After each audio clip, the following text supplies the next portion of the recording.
Assalamualaikum warahmatullahi wabarakatuh. Selamat siang dan salam sejahtera buat kita semua.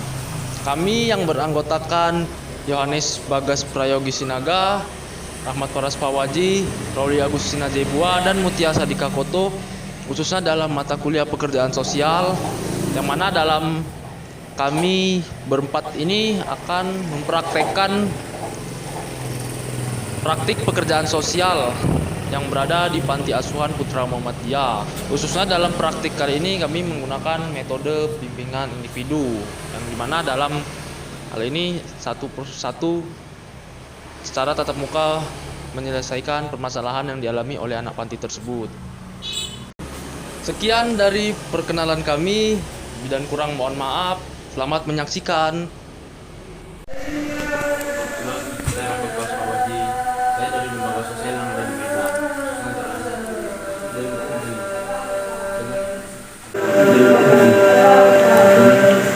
Siapa tuh?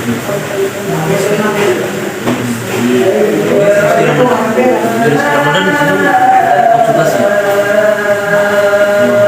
Kegiatan ini di sini dalam sekarang ya kan usia berapa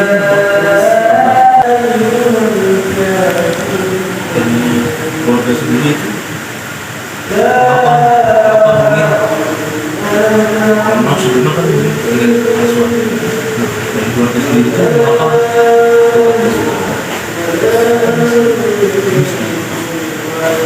dari kami di sini itu ada kesenjangan sosial baik dalam keluarga kalau dari orang lain ada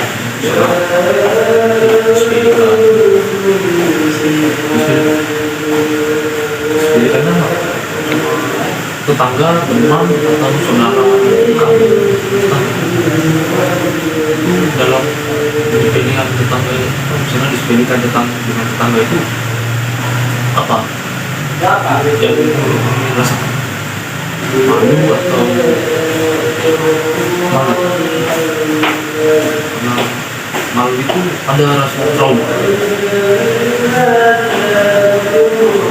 rasa trauma dari males gaul-gaul rumah tangga atau males bukan ya, itu parah sampai ada sosial atau dalam istilah males bergabung dengan keluarga. Jadi dengan adanya di panti ini apa yang mulai rasakan benar disepelekan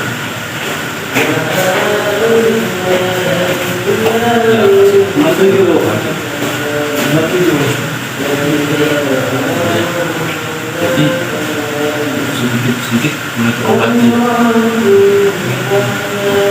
Kalau dalam taraf lain disepelekan jadi tetangga kalau saudara ini mungkin dari sini dulu ya konsultasi. Jadi kita akan selanjutnya. Terima kasih. Kita emang tadi kakak tanya dulu background keluarga dia. Ini jawab saudara. Ini anak ke anak terakhir dari anak 5 saudara mungkin ada yang di panti juga atau cuma Munir sendiri? Cuma Munir sendiri. Alasan di panti karena karena keterbatasannya ekonomi. Berarti saudara Munir yang lain, kakak Munir yang lain nggak ada yang di panti ya? Tamat sekolah semuanya? Kakak Munir? Abang keberapa? Anak pertama kan? Anak keempat. Anak keempat. Yang sisanya tamat. Munir nggak terlalu dekat sama? Terlalu dekat. Jadi? Saya anak keempat. Munir anak keberapa? Munir jarang ketemu? Munir sering pulang ke orang tua atau enggak selama tinggal di sini? Minimal berapa minggu sekali tuh? 2 bulan sekali? Sebulan sekali pulang ke orang tua? Oh, berarti pulangnya sebulan sekali, terus nginep 1 hari baru balik lagi. Oh, berarti cuma sehari aja. Berarti nggak nginep, langsung balik.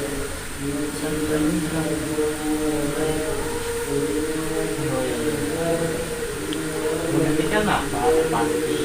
Kalau di sekolah itu sering dapat perlakuan kayak kalau misalkan perlakuan dibilang-bilang maaf ya, dibilang-bilang kayak misalnya kamu tinggal di rumah orang tua ini masih tinggal di panti gitu. Ada. Biasanya kalau Munir dengar kawannya bilang kayak gitu, Munir nanggapinya atau bilang sama orang itu kayak Munir sakit hati.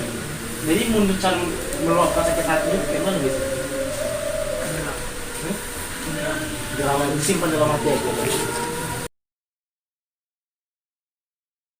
Halo Munir, kembali lagi sama saya Ahmad Faras Pawadi.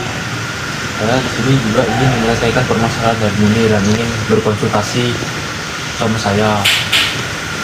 Lebih tepatnya saya kerja sosial sementara di daerah Medan. Munir juga sebelumnya kan di pertemuan sebelumnya yang sudah kita sepakati hari ini telah jumpa kan untuk dalam bercerita terkait dengan permasalahan sosial yang dialami khususnya dalam trauma akan dengan dibully oleh teman juga dan juga dari tetangga. Nah, jadi yang dirasakan selain trauma kan kita nih misalnya kita dibutuhkan, kita ini harus juga buat iman ya kan, dalam artian kita harus mendekatkan diri pada agama. Nah, jadi dari trauma yang dirasakan kan mungkin juga udah tepatnya berada di panti asuhan ini udah mulai lebih baik karena dengan pendekatan diri keagamaan, terutama tadi kan Munir suka pelajaran ke Muhammadiyah. Nah, jadi dari yang Munir dapatkan khususnya dari berada di lingkungan panti ini dan juga pembelajaran ke Muhammadiyah itu, apa yang dirasakan sekarang? Enak berarti udah mulai hilang lah sedikit permasalahan yang dialami itu tentang dari tetangga misalnya ya. Kalau saran dari saya ya terkait dengan yang dirasakan Munir itu kan juga dalam agama khususnya dalam agama Islam kita tuh harus membiarkan apa yang mereka buat. Kita tuh harus bisa mandiri dengan hal-hal yang mereka buat atau dalam artian tangga Munir itu berbuat apa pada kita.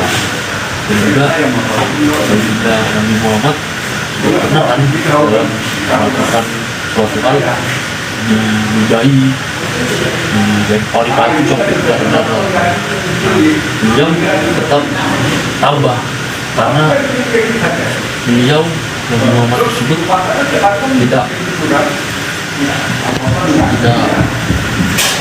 membiarkan mereka, makanya mereka kan tidak tahu siapa saya.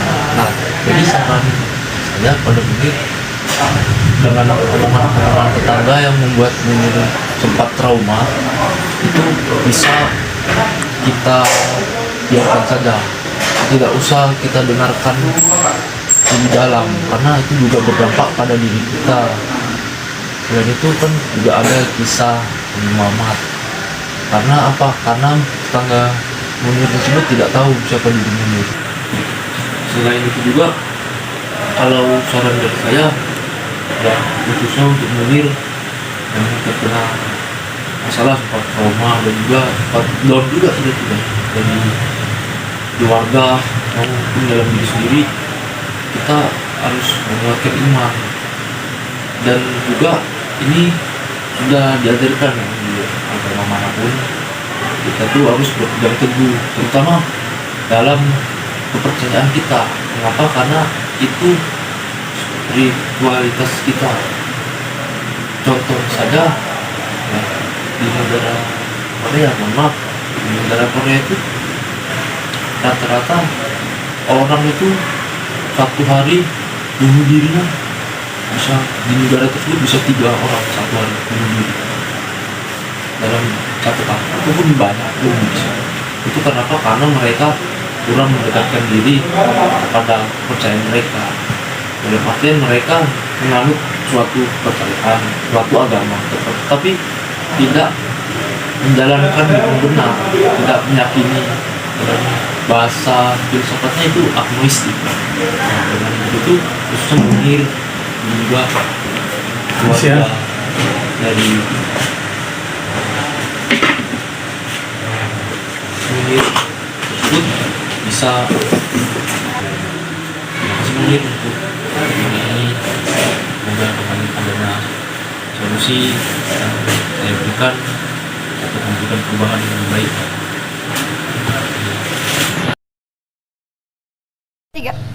Selamat sore, Dek. Perkenalkan, Kakak Roli. Kakak merupakan salah satu pekerja sosial di Lembaga Kota Medan.